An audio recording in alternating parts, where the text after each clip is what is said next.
तो इसमें हम लोग पढ़ेंगे रीजनरेटिव ब्रेटन साइकिल। मतलब ब्रेटन साइकिल में हमें रीजनरेशन का कॉन्सेप्ट देखना होगा। अब रीजनरेशन क्या होता है, उससे पहले हम देखेंगे कि रीजनरेशन का ज़रूरत ही क्यों पड़ा। तो सबसे पहले उसको देखते हैं। तो एक सिंपल ब्रेटन साइकिल में अगर हम मान लें कि जो कंप्रेसर का जो इनलेट का जो टेम्परेचर है वो 30 डिग्री सेल्सियस है और इनलेट का प्रेशर 1 बार है, तो T1 30 डिग्री है, P1 8 बार है और T3 हमको दे रखा है 1200, P2 दे रखा है 8 बार। तो यहाँ से जब हम कैलकुलेशन करेंगे तो T4 क्या आएगा। T4 अगर हम कैलकुलेट करते हैं तो T4 निकालना बहुत आसान है। T2/T1 इक्वल टू P2/P1 का पार गामा माइनस 1 बाई गामा। यहाँ से T2 निकल गया और T2 निकल गया तो T3 निकल गया, T2 निकल गया, T3 पता है हमें, तो T4 हम यहाँ से निकाल रहे हैं 540 डिग्री सेल्सियस। अब ये जो 540 डिग्री सेल्सियस है जो टरबाइन से एग्जॉस्ट होकर के निकला, ये तो एम्बियंट में फेंका जा रहा है और ये 540 डिग्री सेल्सियस का जो तापमान है, जो टेम्परेचर है, इसके पास हम लोग ने सेकेंड लॉ ऑफ थर्मोडायनेमिक्स में भी देखा था कि एक्सर्जी का कॉन्सेप्ट, अवेलेबल एनर्जी का कॉन्सेप्ट, इसके पास काफ़ी ज़्यादा अवेलेबल एनर्जी है 540 डिग्री सेल्सियस के पास। तो हमें क्या, हमको ये नहीं लग रहा है कि हम 540 डिग्री सेल्सियस को अगर हम एम्बियंट में फेंक दे रहे हैं ऐसे ही, तो हम अवेलेबल एनर्जी को डिस्ट्रॉय कर रहे हैं। जो मेरे पास, जो हम इस 540 डिग्री सेल्सियस को यूज़ भी कर सकते थे, लेकिन इस 540 डिग्री सेल्सियस को हम ऐसे ही एम्बियंट में फेंक दे रहे हैं। तो यहाँ से कॉन्सेप्ट आता है रीजनरेशन का कि ये यहाँ पे लिखा भी हुआ है, this exhaust gas at 540 degree is simply release into ambient. The gas 540 degree is having some available energy which is destroyed. तो यहीं से रीजनरेशन का कॉन्सेप्ट आता है कि जो टरबाइन का जो एग्जॉस्ट है, इस टरबाइन का एग्जॉस्ट को हम फर्दर यूटिलाइज कर सकते हैं।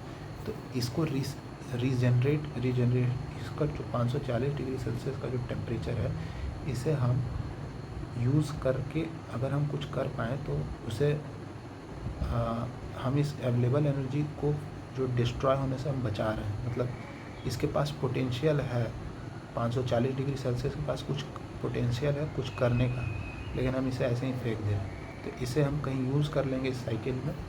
तो अब इसे क्या यूज़ कर लें कि जो 540 डिग्री सेल्सियस है, यहाँ से जो कंप्रेसर से जो मेरा एयर आ रहा है और कंबशन चैम्बर में जा रहा है, कंबशन चैम्बर में क्या होता है, हमें हीट सप्लाई करना पड़ता है। तो यहाँ से जो एयर आ रहा है और यहाँ हमें हीट सप्लाई करना पड़ रहा है, अगर हम ये जो एयर आ रहा है इस एयर को 540 डिग्री सेल्सियस से प्री हीटिंग करा दें, मतलब पहले ही से हीटिंग करा दें, तो कंबशन चैम्बर में जो हीट का रिक्वायरमेंट होगा, जो हीट एडिशन का रिक्वायरमेंट होगा, वो कम होगा पहले के कंपेयर में। तो अगर हीट एडिशन का रिक्वायरमेंट कम होगा तो एफिशिएंसी मेरा बढ़ जाएगा। तो यहाँ यही होता है रीजनरेशन में कि हम इस 540 डिग्री सेल्सियस से जो एयर जो कंप्रेसर से बाहर निकला उसको प्री हीटिंग करा देते हैं। In regeneration, air is entering to the combustion chamber is preheated by the turbine exhaust such that the heat energy which is added in combustion chamber to burn air fuel mixture decreases and the efficiency of the gas turbine power plant increases। तो इसका setup कैसा होता है, इसका setup कुछ इस तरह का होता है कि हम यहाँ से जो टरबाइन से जो एग्जॉस्ट जा रहा था, यानी फोर वाला, फोर से जो जा रहा था उसे वापस ले जाते हैं और एक रीजनरेटर कॉइल लगा देते हैं और इसे कंप्रेसर से यहाँ से हीट एक्सचेंजर पर, हाँ, तो ये रीजनरेटर हम यहाँ लगा देते हैं। तो इससे क्या होता है कि ये कंप्रेसर से जो मेरा एयर आ रहा होता है उसका टेम्परेचर कम है, जो 2 से लेके ए जो एयर जा रहा है यहाँ पर उसका टेम्परेचर कम है। तो इसका अगर टेम्परेचर कम है तो हम क्या इसमें, और यहाँ से ये जो आ रहा है एयर आ रहा है, इसका टेम्परेचर काफ़ी ज़्यादा है, 540 डिग्री सेल्सियस। तो ये अपना कुछ हीट जो है इस वाले टेम्परेचर इसको दे देगा, क्योंकि हीट जो है कैसे फ्लो करता है, हायर से लोअर। तो ये वाला जो टेम्परेचर है कंप्रेसर से जो निकला वो लोअर पे है। रीजनरेशन कैसे हो रहा है, यहाँ से एयर आ रहा है, जो कि लो टेम्परेचर पे, और इधर से जो एयर आ रहा है वो हाई टेम्परेचर, तो हाई से लो की ओर फ्लो कर जाएगा, तो एयर का प्री हीटिंग हो गया। प्री हीटिंग होने की वजह से यहाँ जो कंबशन चैम्बर में जो एयर का एंट्री हो रहा है वो प्री हीटेड एयर है। और प्री हीटेड एयर में अब हमें क्यू एडिशन कम सप्लाई करना पड़ेगा, तो इसका अब हम TS प्लॉट वगैरह बनाएंगे। तो हाँ,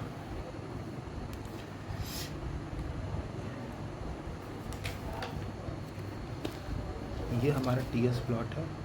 तो 1 से 2 जो प्रोसेस है, ये जो 1 से 2 प्रोसेस है, इसमें तो मेरा कंप्रेशन हो रहा है सिंपल। एक्स्ट्रा क्या है जो पहले नहीं था? एक्स्ट्रा ये है कि पहले 1 से 2 तो पहले भी था, अब 2 से एक नया हीट एडिशन प्रोसेस मेरा हो गया। हीट एडिशन प्रोसेस हम इसे भी मानेंगे कि ये भी कांस्टेंट प्रेशर पे हो रहा है रीजनरेटर में, और कंबशन चैम्बर पे भी हीट एडिशन हो रहा है, टरबाइन में भी हीट एडिशन हो रहा है, टरबाइन में एक्सपेंशन हो रहा है, ये तो पहले भी हो रहा था।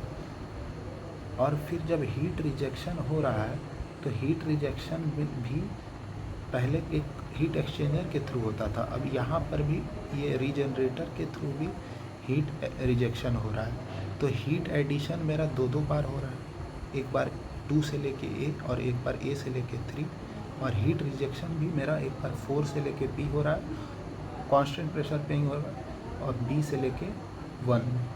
तो बस ग्राफ में जो चेंजेस आएगा ये होगा कि 1 से 2 से लेके A थोड़ा कांस्टेंट प्रेशर पे हीट एडिशन होगा, रीजनरेटर वो कुछ हीट इधर दे देगा, जो कंप्रेसर से जो एयर आ रहा था प्री हीटेड, यहाँ एयर का प्री हीटिंग हो गया। फिर क्यू एडिशन जो हम लोग को कंबशन चैम्बर में देना पड़ा, अब 4 से लेके B में हीट रिजेक्शन हुआ, और फाइनली हीट एक्सचेंजर से ये बाहर फेंक दिया। तो ये है रीजनरेटिव ब्रेटन साइकिल। अब इसका देखते हैं हम लोग, इसको कंपेयर करेंगे सिंपल ब्रेटन साइकिल से। तो सिंपल, अच्छा एक चीज़ और, रीजनरेशन होने के लिए ये मस्ट ज़रूरी है कि यहाँ का जो टेम्परेचर है T4 वो इस T2 से बड़ा होना चाहिए, यानी T4 T2 से बड़ा होना चाहिए, तभी रीजनरेशन होगा। अगर बराबर हो गया तो भी नहीं चलेगा, और छोटा है तो तब तो किसी भी हाल में नहीं होगा। तो वही चीज़ यहाँ लिखा हुआ है। रीजनरेशन वहीं पर करेंगे जहाँ पर टरबाइन का एग्जॉस्ट का जो टेम्परेचर है वो कंप्रेसर के एग्जिट पे टेम्परेचर से ज़्यादा है, यानी T4 must be greater than T2। तो T4 greater than T2 regeneration, और रीजनरेशन करने से एफिशिएंसी बढ़ जाएगा। अगर T4 और T2 बराबर है तो रीजनरेशन कराने का कोई ज़रूरत ही नहीं। अगर T4 T2 से छोटा है तो उल्टा प्रोसेस हो जाएगा।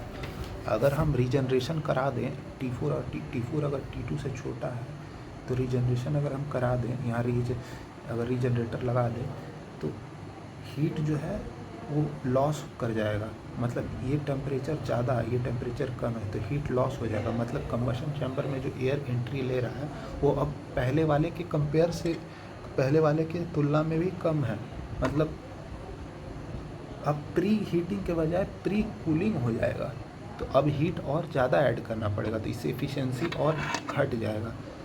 तो ये मस्ट है कि जो है T4 जो है T2 से बड़ा होना चाहिए। छोटा अगर हो गया तब तो अगर हम रीजनरेशन कराएं तो एफिशिएंसी घटेगा, और T4 और T2 में T4 इक्वल टू T2 में एफिशिएंसी पर कोई इम्पैक्ट ही नहीं पड़ेगा।